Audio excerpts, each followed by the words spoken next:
Bom dia, galerinha do sexto ano. Hoje nós vamos reforçar nosso estudo de língua falada e língua escrita. Vocês já leram as páginas 90 a 92 do livro de vocês e já puderam perceber que a língua falada ela é espontânea. Ela é mais informal, porque você não vai lembrar de todas as regras da língua portuguesa na hora de falar, né?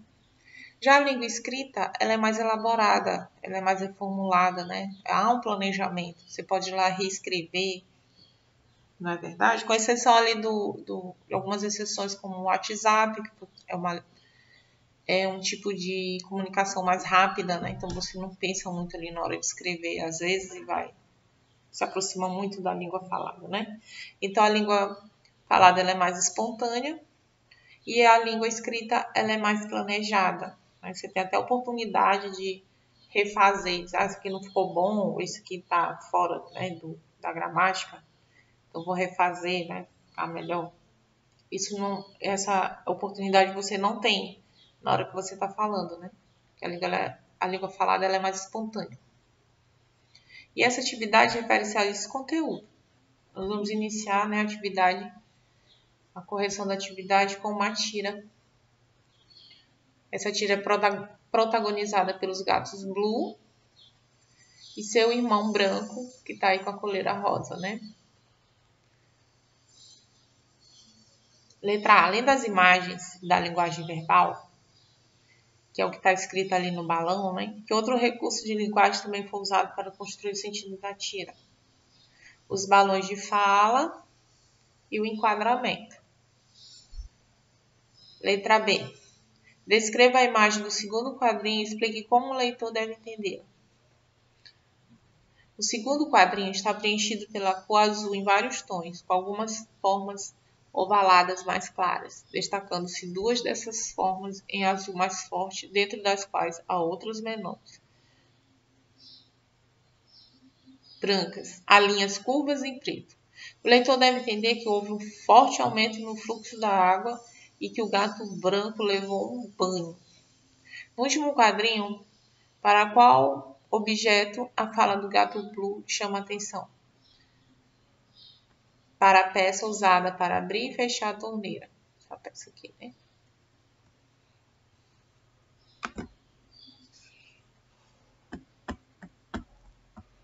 Vamos para a letra D. Que palavra usada por Blue faz referência a esse objeto? Ele usa a palavrinha aqui. O que fez o gato branco reconhecer o referente dessa palavra? O fato de Blue estar mexendo nesse objeto e olhando para ele. A palavra referente é usada para indicar o elemento, um ser, um objeto, um lugar, uma ideia a que uma palavra se refere. No trecho, o jovem acabou de sair, ele estava se sentindo mal, a palavra ele não tem sentido próprio. Ela está se referindo ao jovem. Que problema ocorreria se a fala do gato Blue fosse usada sem alterações em uma comunicação escrita, como uma mensagem enviada pelo celular? A ideia não seria compreendida, porque o referente da palavra aqui não seria conhecido. Onde é esse aqui? O que é esse aqui, né? O irmão dele compreendeu porque ele apontou ali para a torneira, né? Para o dispositivo que aumenta o volume da torneira. Letra G. Explique por que o humor da tira está na possibilidade que a fala de Blue no último quadrinho não seja tão inocente quanto parece. É tipo aquele foi sem querer querendo ali do Kiko, hein? No Chaves. E também aqui a resposta. A fala de Blue pode ser um disfarce para a ação maldosa de aumentar o fluxo da água com o objetivo de molhar o branco, né, o irmão dele, de propósito. Letra H. Considerando a reflexão que você fez nessa atividade, conclua. Em uma situação de comunicação como esta, que vantagem tem uma interação face a face quando comparada à comunicação à distância? A interação face a face permite que as ideias sejam transmitidas por meio de recursos expressivos, como os movimentos do corpo, e que elementos do contexto, situação de comunicação, sejam apenas apontados, como ele apontou aqui para a torneira, né? Leia a adaptação de um anúncio publicitário transcrito em uma emissora de rádio na cidade de São Paulo. Transmitido, desculpe. Anda e para. Locutor lê o texto com muitas pausas. Locutor. Você tem muitos motivos para ouvir a rádio X Trânsito. E o primeiro deles é escapar dessa anda e para. Anda e para. Só o seguro Auto Y, que protege tão bem você e o seu carro, poderia criar a rádio X Trânsito. 24 horas no ar, com informações para ajudar você a enfrentar o trânsito de São Paulo. Explique o título do texto. O título é Anda e Para, né? O título Anda e Para refere-se às várias pausas que o motorista é obrigado a fazer por causa do trânsito na cidade de São Paulo.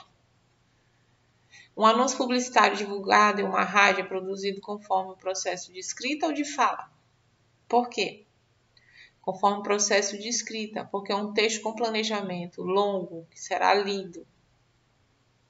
As reticências marcam as pausas na fala do locutor, o que normalmente provoca pausas em uma fala. As pausas ocorrem porque o falante está procurando a melhor maneira de continuar sua fala. Qual o objetivo das pausas nesse anúncio? As pausas remetem às interrupções do trânsito. O trânsito de São Paulo ele para muito, né? Muito congestionado.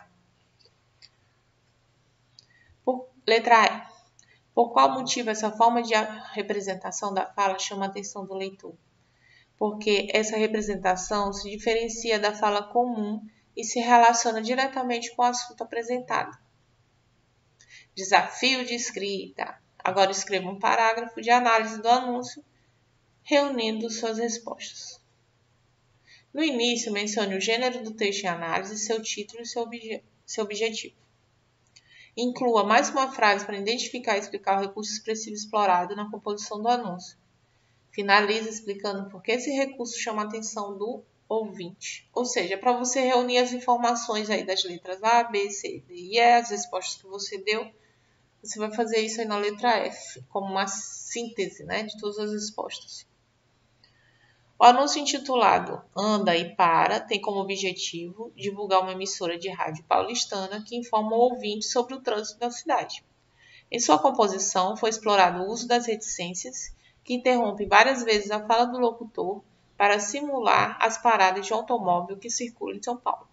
Esse recurso chama a atenção do ouvinte porque rompe a fala habitual e a relaciona aos movimentos típicos do trânsito pesado. O trânsito aí das grandes metrópoles, né? Leia agora a transcrição de um trecho de reportagem da TV Cultura do Pará sobre a participação da equipe paranaense no 9º Campeonato Brasileiro de Kung Fu e no 10º Hong Kong International Wushu Competition em 2015. O repórter. Uma paixão que saiu das telinhas para a vida real. Cada vez mais o Kung Fu vai ganhando espaço aqui no estado. Em 2012 surgiu a primeira liga paraense da modalidade. Mas você sabe o que é essa arte marcial chinesa? Quem explica é o professor Pablo. Aí Pablo responde. O principal objetivo do Kung Fu é o autocontrole e o autoconhecimento. Se você se conhece, se você sabe para onde movimentar e como movimentar o seu corpo, você tem completo controle sobre o oponente, sobre o inimigo. É uma arte marcial que enfatiza a defesa pessoal, mas o principal objetivo é se autoconhecer.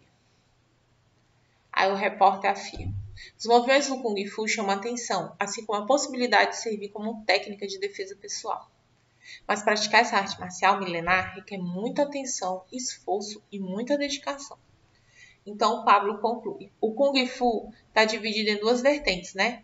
O tradicional e o moderno. O moderno é o que está sendo mais divulgado na mídia, tem muitos saltos, lutas,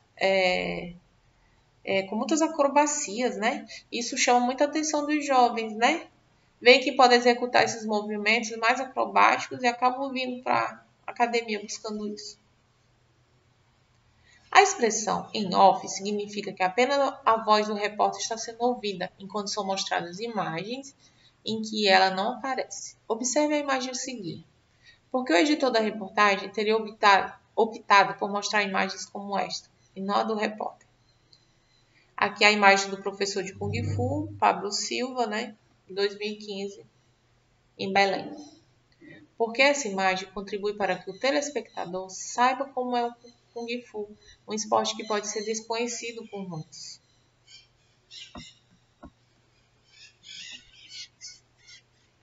Vamos para a letra A. Bem,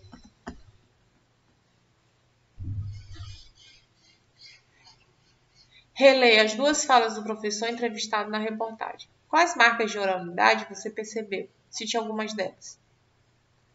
Há marcas de hesitação, como a gente viu lá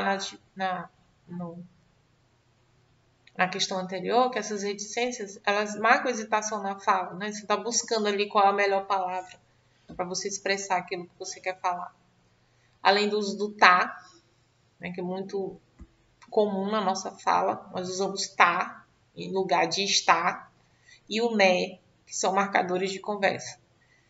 Eu tenho muito vício no né, quando estou dando aula. Vocês estão entendendo, né?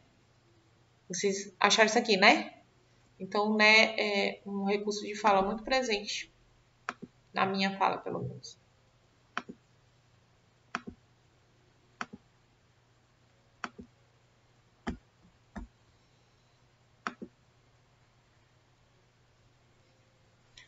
Vamos para a letra C, da terceira questão. Nas falas da apresentadora do jornal, não é possível identificar marcas típicas de oralidade, como acontece nas do entrevistado. Como explicar essa diferença? Para responder, considere que a reportagem é gravada, não é apresentada ao vivo. Provavelmente a jornalista preparou seu texto com antecedência e o está lendo. Houve tempo para planejá-lo e pode ter havido mais que uma tentativa de gravação até que ficasse satisfatório. Letra D. O uso da expressão aqui no estado presente no texto dificulta a identificação do lugar que se refere à reportagem. Por quê? A resposta é não. O telejornal é transmitido no Pará e por isso os telespectadores entendem esse referente aqui, né? O uso de aqui. Além do mais, a jornalista faz referência à Liga Paranaense, explicitando o lugar, deixando claro que é no Pará. Leia um trecho da crônica Sfotipoc, do escritor gaúcho Luiz Fernando Veríssimo. Chamava-se Odaci, e desde pequeno, desde que começara a falar, demonstrara uma estranha peculiaridade. Odaci falava como se escreve. Um dia a mãe veio correndo, ouvira do berço o Odaí chamando. Mama, Sfotipoc. E quando ela chegou perto, Mama, Sfotoimpoc. Só depois de muito tempo, os pais se deram conta. Sfotipoc era ponto de exclamação e Stofoimpoc, ponto de interrogação. Na escola, tentaram corrigir o menino. Odaci, presente, Stofoimpoc. Vá para a sala da diretora. Avião, helicóptero. Mas o que foi que eu fiz? Sfotoimpoc. Com o tempo e as leituras, Odaci foi enriquecendo seu repertório de sons. Quando citava um trecho literário, começava e terminava a citação com SPT.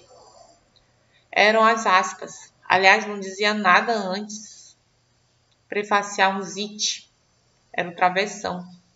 Foi para sua primeira namorada que ele disse certa vez maravilhado com a própria descoberta. Zit Marilda plique, que é a vírgula, né? Um plique. Você já deu conta que a gente sempre fala diálogo Sfotoimpoc. O quê? Zitinóis, Sfotipoc. Tudo que a gente diz é diálogo. Sfotipoc. Olha, Odaci, você tem que parar de falar desse jeito. Eu gosto de você, mas o pessoal fala que você é meio biruta. zit, spit, biruta, spit, esfotoimpoque. Viu só? Você não para de fazer esses ruídos. E ainda por cima, quando diz esfotoim, cospe no meu olho. O namoro acabou. O narrador afirma que existe uma estranha peculiaridade na fala de Odaci. O que significa essa palavra? Peculiaridade. Peculiaridade significa particularidade, especificidade. Você já conhecia a palavra peculiaridade? Se não, como descobriu o seu sentido? A resposta é pessoal, né? Mas a gente pode descobrir o contexto das palavras, o significado das palavras, pelo contexto nas quais elas são empregadas. Então, aqui pelo contexto. Além dos problemas em casa, que outras dificuldades Odaci enfrentou pela peculiaridade de sua fala? Odaci não foi bem compreendido pela professora, pelos demais alunos e até pela própria namorada. Como seriam escritas as duas primeiras falas do personagem se ele fosse uma criança comum? A primeira que seria mama, né, com ponto de exclamação, e a segunda mama com ponto de interrogação. Reescreva a fala. Zipt, spit, biruta, spit, esfotoimpoque, conforme as regras da modalidade escrita. Então, na verdade, ele perguntou para a namorada, biruta? Letra F. Explique por que nessa fala foram empregados os sinais de pontuação correspondentes a spit, estofoimpoque. Empregou-se estofoimpoque, ponto de interrogação, porque se trata de uma pergunta. Existe travessão, foi usado porque biruta é uma palavra que ele citou, repetindo a fala da namorada. E por aqui termina a nossa correção. Até a próxima, galera.